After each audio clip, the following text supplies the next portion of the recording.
para analisar esses casos assim, mas eu vou adiantando. É muito, muito difícil a sobrevivência nesses casos. E se sobreviver, de urgência, uma operação deverá ser feita quando o bebê nasce. Operação no crânio. Aí, gente, numa hora dessa, a gente tem que se apegar a alguma coisa, algum destroço da fé, ainda que seja um pedaço de tábua, como diz aqui no naufrágio que Paulo passou, ainda que seja em algum pedaço do navio, porque o navio era esse sonho para o jovem casal, o primeiro filho, para os avós coruja, o primeiro neto, a primeira neta, era o sonho. De repente a gente vê aquele sonho naufragando, e a gente tendo que se apegar a algum pequeno destroço desse sonho. É nessas horas, conheço um pastor lá em São Paulo, a gente chamava ele de tio Cássio. Uma certa vez ele disse para o pastor Natalino, quando esse estava com o filho na UTI: fé é para esses momentos, fé é para essas horas. O pastor Natalino, ele relembra isso hoje, ele fala com alegria: hoje nosso filho está bem, crescido, homem, ele sobreviveu àquela doença que também era incurável na infância, ele está aí, porque ele se apegou naquelas palavras: fé é para essas horas, fé é para esses momentos.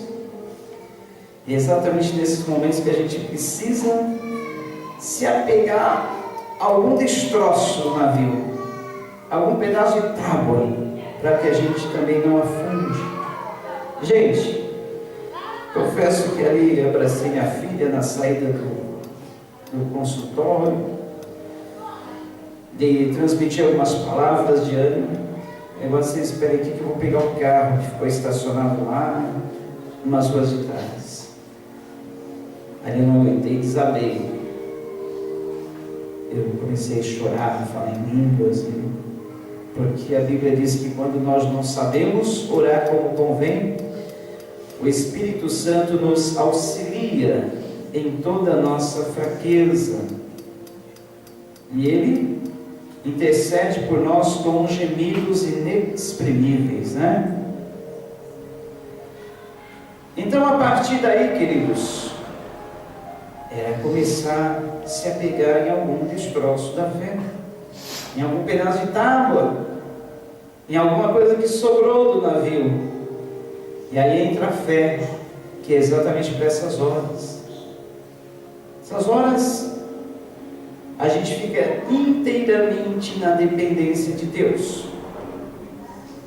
E a gente sabe que Deus tem todo o poder. Ele pode fazer nascer caixa craniana onde não existe, fazer nascer, crescer osso onde não existe.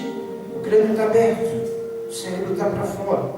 Ele pode fazer esse milagre, ele que é o dono da vida, ele que é o autor da vida, ele que entretece cada célula, cada nervo, cada pele, cada osso, cada órgão dentro do bebê que se forma. Ele pode. Como ele poderia também permitir que, ou ele poderia também não permitir que isso acontecesse, mas se permitiu. Uma certa vez trouxeram um cego de nascença para Jesus e os discípulos e perguntaram: mestre, por que se nasceu assim? Quem pecou? Ele? Seus pais? Quem pecou? Jesus disse: não, nem ele nem os seus pais pecaram. Ele nasceu assim para que nele se manifestasse a glória de Deus. E a glória de Deus se manifestou naquele cego, porque ele foi plenamente curado. Na minha família, nós convivemos com um problema sério durante 15 anos.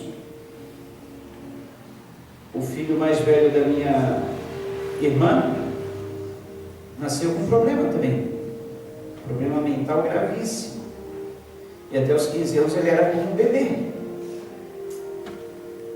E toda a família sofreu com isso. Acho que eu nunca falei isso aqui, eu já falei sim. até que aos 15 anos morreu. Quantas vezes nós oramos, quantas vezes minha mãe orou pelas madrugadas, quantas igrejas aquele garoto foi levado, e ele não foi curado.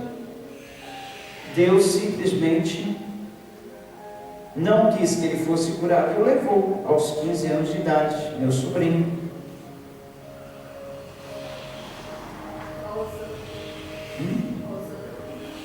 Alzheimer, milagre. Deus quis curar e manifestar nela a obra dele. Agora, esse feto, nós não sabemos o plano de Deus.